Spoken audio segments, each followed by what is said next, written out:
በማህበር መካከል ዝቅ ባለ ድምጽ ሌላውን ሳይረብሹ በልሳን ቢጸለይ ምን ችግር አለው ይላል። ችግር የለው፣ ተፈቅዷል።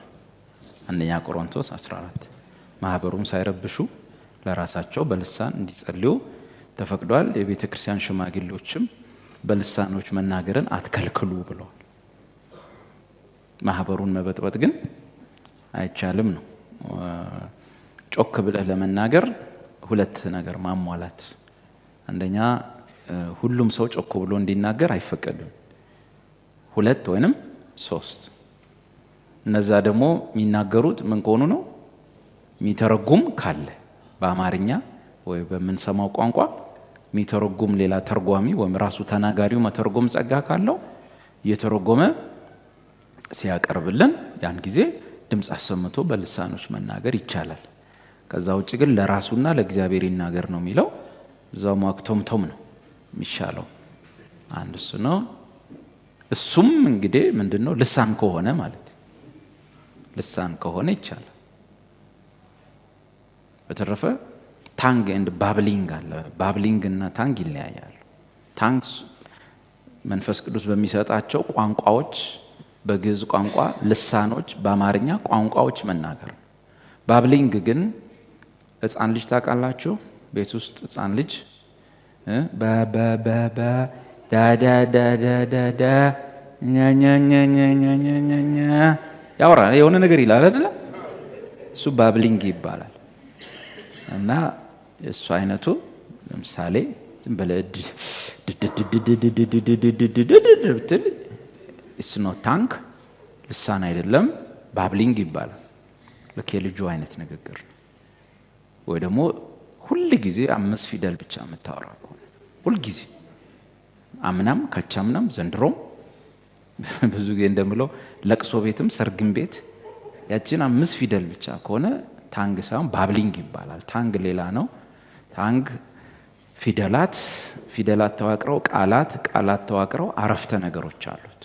ታንግ ወይም ልሳን ቋንቋ ቃላት ስለሆነ፣ ባብሊንግ የሚባለው ግን ያ ቅድም ያልኳችሁ ነው።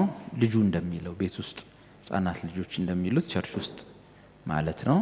ምንንግ የለውም፣ የቃላት አደራደር የለውም፣ አይዘመርበትም።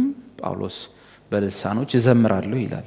ለመዝሙር የማይሆን ግን ሁል ጊዜ የሆነች 5 ፊደል እሷ እንድትረዝም አጃቢ ታስገባለህ። ሃሌሉያ። አሁንም እሷን ትላለህ ሃሌሉያ።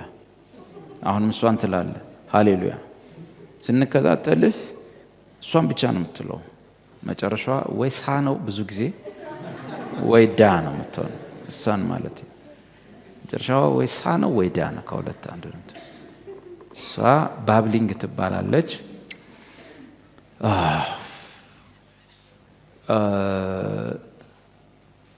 ሌላም ስም አለው፣ እሱኛው ቤስት ነው ብዬ አስባለሁ። ሪጆይሲንግ ሳውንድ፣ የደስታ ድምጽ ይባላል። ሪጆይሲንግ ሳውንድ ወይም የደስታ ድምጽ። የደስታ ድምጽ በአማርኛም አይወጣም፣ በኦሮምኛም አይወጣም፣ በእንግሊዝኛም አይወጣም።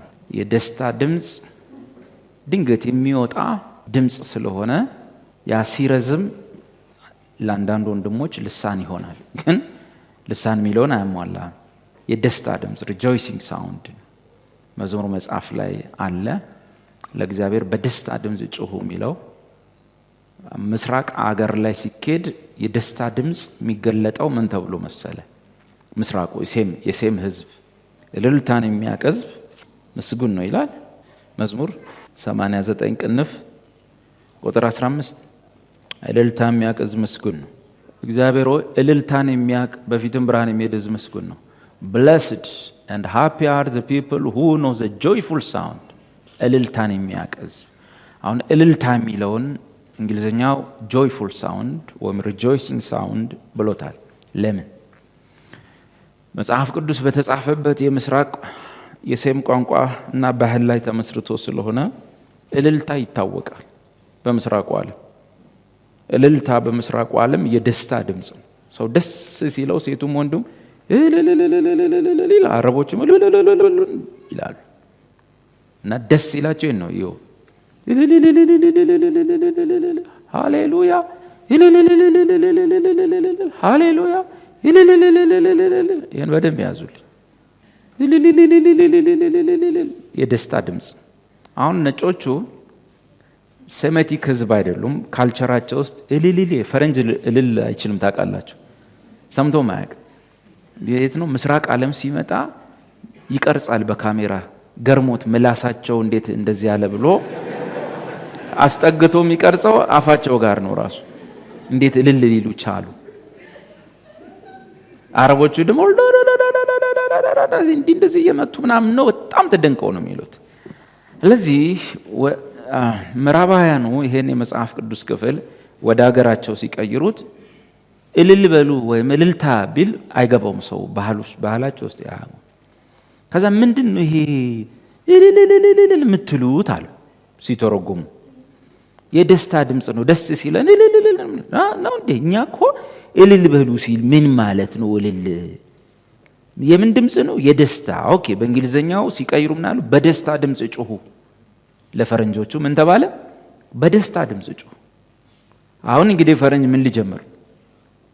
አቤት የደስታ ድምፅ ሪጆይሲንግ ሳውንድ ምንድን ነው? እንግሊዘኛም አይደለም አማርኛም አይደለም።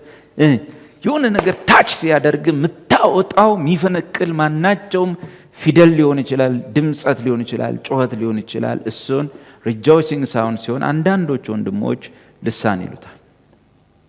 ይመጣል፣ መንገድ ላይም እየሄድክ ይመጣል።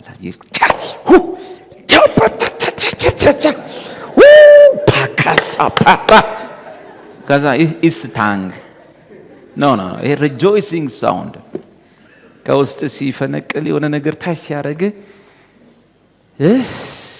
የምታወጣው ድምፅ ነው። ካልተጠነቀቅ ይህ ድምፅ ሌላ ሃይማኖት ውስጥም ስላለ እንዳትመሳሰል መጠንቀቅ ነው። ልሳን ጀመሩ እንዴ እንዳትል።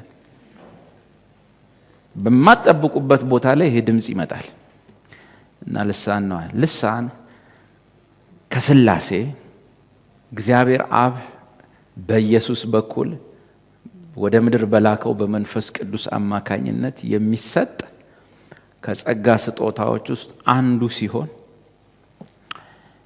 በልሳኖች መናገር በቤተ ክርስቲያን ውስጥ ከተተረጎመ የሚያንጽ ካልተተረጎመ የማያንጽ የጸጋ ስጦታ ነው ማለት ነው። የቋንቋ ጸባይ ነው ያለው፣ የቋንቋ ዘይቤ ነው ያለው። ይነገርበታል፣ ይዘመርበታል፣ መልእክት ይተላለፍበታል። ተርጉሞ ለማህበሩ ይናገር ማለት በዛ ውስጥ መልእክት አለው ለጉባኤ የሚመጣ ማለት ነው። ግን ሁል ጊዜ ቅድም ያልኩ ይራባዱና ማክራሳ ይራዱና ማክራባሳ ይራዱና ማክራባሳ ሃሌሉያ ሃሌሉያ ይራዱና ማክራባሳ። አሁን ይሄን አጭር ነው፣ ተመሳሳይ ነው።